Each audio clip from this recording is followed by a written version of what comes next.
Dios les bendiga, hermanos, buenas tardes. Vamos a continuar nuestro recorrido por el Evangelio de Mateo, hermanos, en esta tarde. Seamos todos bienvenidos nuevamente a esta reunión, a este culto de predicación en el que, pues hermanos, vamos a meditar en la palabra de nuestro Señor nuevamente. Así que pues vamos a inclinar nuestro rostro, a hacer una oración y vamos a orar.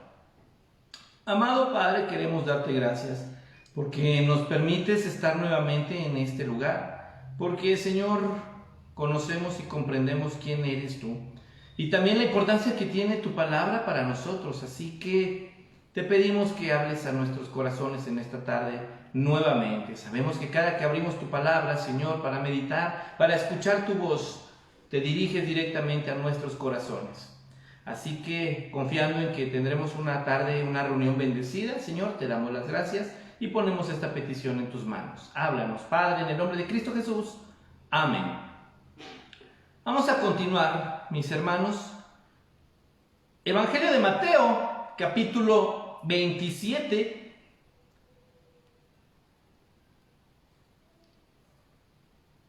Mateo 27, solamente versículos 1 y 2. Mateo 27, versículos 1 y 2. Dice así la palabra del Señor, mis hermanos. Vamos a leer. Venida la mañana, todos los principales sacerdotes y los ancianos del pueblo entraron en consejo contra Jesús para entregarle a muerte. Y le llevaron atado y le entregaron a Poncio Pilato, el gobernador. Ok.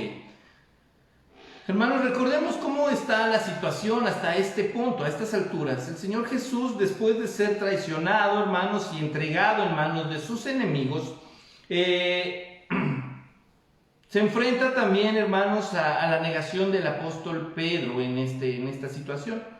Durante toda esa noche, hermanos, Jesús estuvo sufriendo el escarnio que hicieron, pues, sus burladores ahí, sus enemigos, la guardia del templo, el Sanedrín, hermanos, pues acusándolo de blasfemia, acusándolo de todo lo que ellos podían arremeter en contra del Señor Jesús. Recordemos esto, el Señor Jesús había hablado, les había expresado, les había contestado, había mostrado. Sin embargo, para ellos, hermanos, esto era complicado, porque lejos de acercarse a la expectativa que ellos tenían del Mesías, realmente Jesús estaba llevando el acercamiento del corazón, hermanos, de la ley al corazón del hombre de una manera simple. ¿Cómo? Relacionándonos con Dios. Por eso es importante, hermanos, conocer a Jesús para poder experimentar, para poder saber, para comprender lo que es la palabra de Dios.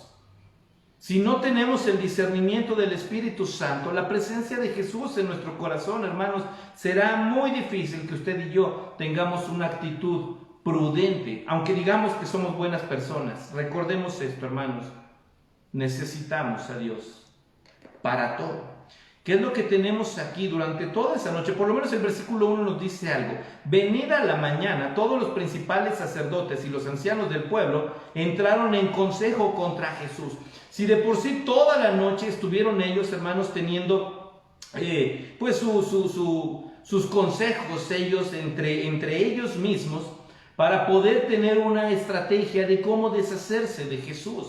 Así que, por lo menos hasta este punto, hermanos, en que ya es llevado Jesús ante Pilato, recordemos que hubo, por lo menos el Evangelio de Juan nos revela que antes de ser llevado a la casa de Caifás, fue llevado a la casa de Anás para ser interrogado por el ex sumo sacerdote. De ahí es enviado Jesús a la casa de Caifás, donde le golpean, donde se burlan de él y donde es llevado también a un nuevo juicio. Precisamente mientras se reunía el consejo en la casa de Caifás, Jesús estaba siendo pues sentenciado, juzgado en la casa de Anás. Cuando llega, ya estaba ahí la reunión de los ancianos, hermanos, para todo lo que implicaba, hermanos, el cuestionamiento que le hicieron a Jesús. De la misma forma, mientras eso ocurría, el apóstol Pedro estaba allí en las orillas viendo todo esto. Dice entonces, venida la mañana, Jesús pasó toda la noche en esa situación, hermanos. El versículo 68 y 67 nos dicen que le escupieron, que le dieron puñetazos, le bofeteaban y se burlaban de él. Profetízanos, Cristo. Esto, hermanos, siguió un curso durante toda la noche. Cuando llega la mañana, seguían ellos reunidos y ahora tenían un consejo. Fíjense bien en esto, ya no solamente era la parte religiosa, sino también el liderazgo secular. Eran los sacerdotes, los ancianos del pueblo entraron en un consejo. Quisieron hacer un plan contra Jesús para entregarle a muerte. Por el imperio romano, hermanos, les había quitado a todas las naciones que ellos tenían en su dominio la libertad de ejercer la pena capital. Entonces, hermanos, el pueblo judío no era la excepción. Ellos no podían llevar a cabo, hermanos, una sentencia de muerte. Recordemos cuál fue la causa por la que ellos lo arrestaron y dijeron es reo de muerte. ¿Se acuerda usted? Blasfemia. Para ellos, que Jesús haya dicho, tú vas a ver al Hijo del Hombre sentado a la diestra de Dios viniendo, lo hizo a él declarar que era el Cristo, que era igual a Dios, y entonces hubo un problema. Ellos dijeron, es reo de muerte. ¿Por qué? Porque es blasfemia. Para ellos, hermanos, esa fue la causa suficiente para llevarlo. Pero aquí teníamos, hermanos, ellos tenían que elaborar un plan preciso. ¿Por qué? Porque al llevarlo, hermanos, ante las autoridades romanas, la blasfemia no significaba un delito como para ejercer la pena de muerte. Así que tuvieron que hacer un plan específico, hermanos, para que ellos pudieran mostrarse ante la autoridad romana como las víctimas de este preso que llevaban. Y esto es la parte interesante, hermanos. Dice el versículo 2. Le llevaron atado. Más o menos, hermanos, se sabe que era 1 kilómetro aproximadamente de distancia entre la casa de Caifás y la casa de Poncio Pilato. Entonces, Jesús ya había sido golpeado durante toda la noche, no había recibido alimento, no había recibido agua, como para pretender ser un reo peligroso. Sin embargo, la única forma en la que ellos podían demostrar que esto era real era mostrando que habían todo el pueblo logrado inmovilizarlo atándolo. ¿Qué significaba esto? Que era un criminal peligroso. Hermanos, y no existe mayor peligro para cada uno de nosotros que entregarle nuestra vida a Jesús y que Él haga su voluntad en nosotros. Y digo peligro porque para la mente humana, hermanos, para nosotros, para nuestra lógica, para nuestro razonamiento, es una agresión. Ahora, hermanos, se sabe que si usted pretende un trabajo de consejería en una persona que tiene dificultad de orientación sexual, que tiene dificultad en su relación con sus padres, si tiene dificultad en aceptación moral, hermanos, y se lleva eso, hay una discusión ahora con que eso es precisamente una influencia, es mala, se dice por ahí incluso de llegar a la cárcel por infiltrarnos a la mente de alguien con el fin de cambiarlo. Y no hay nada más peligroso como entregarle nuestra vida a Jesús. ¿Sabe por qué? Porque en el momento que le entregamos nuestra vida a Jesús, Él comienza a hacer su voluntad, comienza a manifestar su gloria y comienza a transformarnos. Y el hombre de pecado, el hombre que es cruel, el hombre que tiene artimañas, hermanos, comienza a vivir una transformación tal cual el Espíritu Santo empieza a trabajar en su vida. Para ellos dejar que Jesús, hermanos, explayara, aclarara, mostrara la verdad de la ley en su persona, significaba peligro, porque todo lo que ellos eran era una religión simple. Y no es que estemos hablando de que esa religión no funciona, nuestra religión no funciona. Hermanos, Jesús no vino a hablar de religión. Jesús fue la forma en la que Dios se acercó a nosotros. Para mostrarnos que Dios es real, número 1. Para mostrarnos que Dios nos ama, número 2. Y para rescatarnos, número 3. Y entonces Jesús estuvo dispuesto a ser atado, hermanos. Imagínense eso, el Rey de Reyes, aquel que nos dio la vida, que sopló en la nariz el aliento de vida para hacernos respirar, caminar, ahora estaba atado. Imagínense usted, hermanos, todo eso. El reino celestial, los ángeles viendo a su Señor de esa forma y viendo al Señor admitiendo eso. Cumpliéndose todo lo que decían que iba a ser tratado de esa forma, dicho por los profetas. Y Jesús había orado en el Getsemaní: Señor, que se haga tu voluntad. Y ¿sabe qué? Jesús admitió ser tratado como reo de muerte por el pecado de usted y por el mío. Fue atado. Esto implicaba caminar amarrado, hermanos, por casi 1 kilómetro. Eso fue un desfile impresionante.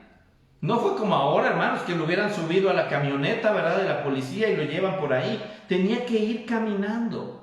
Y tenía que ir custodiado por la guardia del templo, ir atrás sus acusadores, sus verdugos, llevándolo, hermanos, hasta la persona que podía ejercer, hermanos, el juicio sobre el Señor Jesús. Y le entregaron a Poncio Pilato, entregado a los gentiles. Mire esto. Jesús fue sometido a un juicio por los judíos. Y aquí el Señor es entregado a un juicio por los gentiles. Jesús muriendo por los judíos y Jesús muriendo por los gentiles. Y gloria a Dios, hermanos, porque en eso se aplica la misericordia de usted para mí y para usted. Así que el Señor Jesús estuvo dispuesto a sufrir esa pena, esa vergüenza, hermanos.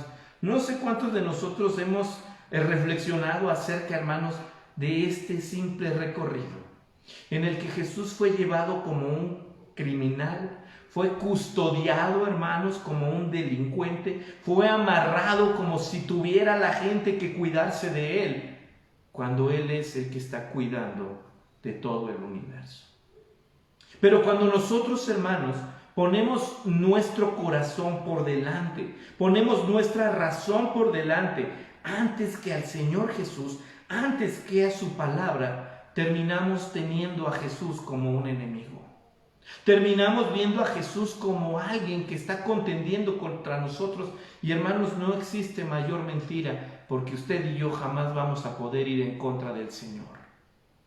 Así que tenemos que aprender, hermanos, a mirar estos 2 versículos claves como una muestra de la mayor humildad, hermanos, y de la mayor muestra donde empieza Jesús, hermanos, un recorrido directo hacia el Calvario, porque esto implicaba el costo de nuestra salvación.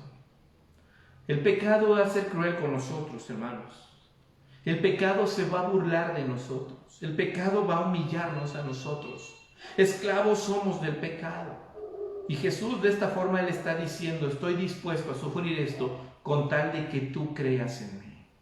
Entonces no solamente llegó a convencernos, sino a mostrarnos realmente, hermanos, hasta qué punto está dispuesto el Señor Jesús con tal de que usted y yo entendamos, aprendamos y creamos en Él. No hay mayor privilegio, hermanos, que admitir que este sacrificio y esta vergüenza que el Señor Jesús fue en favor de nosotros. No estamos hablando de ninguna religión. Estamos hablando de una convicción. Señor Jesús, creo que lo que hiciste fue porque me amaste. Creo que Dios me ama al punto de aceptar ver a su Hijo tratado de esta forma, con tal de que yo me acerque a Él, con tal de que yo pueda alcanzar misericordia y salvación. ¿Y sabe qué? Jesús aceptó eso. Ahora la pregunta: ¿vamos a aceptar nosotros a Jesús? ¿Vamos a aceptar nosotros su voluntad? Él pretende bendecir. Él es, hermanos, el Padre de toda bendición. Pero nos dio a su Hijo para que creamos. Y su Hijo llevó toda esta vergüenza para que usted y yo podamos levantar la cabeza y decir: Jesús, creo en ti. Así que no tengamos temor de lo que pueda pasar. La peor parte, hermanos, el Señor Jesús estuvo dispuesto a llevarla. Así que cualquier persona que ha confiado en Él, tiene garantía de bendición aquí en la tierra y después de la tierra. Pero tenemos que aprender a confiar en aquel que aceptó mi culpa sobre Él. Vamos a orar. Padre, queremos darte gracias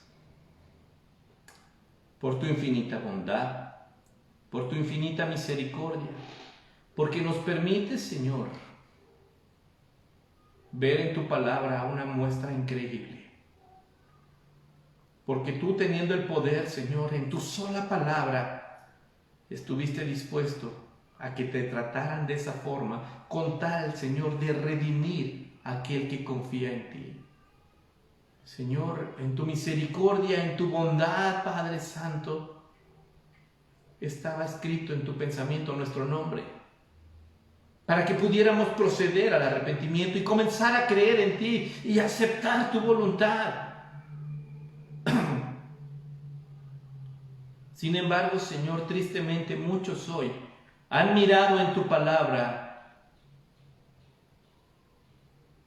material para enemistar, para acusar, para juzgar, cuando lo único que tenemos aquí, Señor, son tus palabras diciéndonos cuánto nos amas. Así que danos discernimiento, Señor. Ayúdanos a creer, ayúdanos a vivir y caminar confiando en ti. Gracias, Señor, porque tú aceptaste todo eso para que nosotros algún día pudiéramos aceptarte a ti. Señor, así que te damos gracias por tu gran corazón, por tu gran misericordia, y te damos la gloria, porque a pesar de todo esto, tú saliste venciendo, Señor. Gracias te damos, Padre, en el nombre de Cristo Jesús. Amén. Mis hermanos, deseamos que Dios les llene de bendiciones. Recuerden que tenemos todas las actividades normales. Y también, hermanos, el día lunes tenemos un culto especial. No mañana, vamos a aclarar, no mañana, sino el lunes 1 de febrero a las 12 de la tarde. Es que el apuntador no se me estaba pasando la fecha, ¿verdad? El lunes 1 de febrero a las 12, por favor, apúntele bien. Tenemos un culto especial. Comparta esta información, hermanos, por favor, porque tenemos el aniversario de nuestra iglesia. Dios nos ha concedido un año más como iglesia, aún a pesar de la pandemia.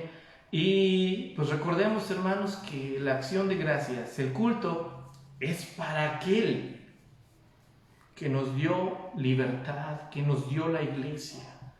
Es un culto para la gloria de Dios. Así que apúntele bien ahí, lunes 1 de febrero a las 12 tenemos nuestro culto de aniversario.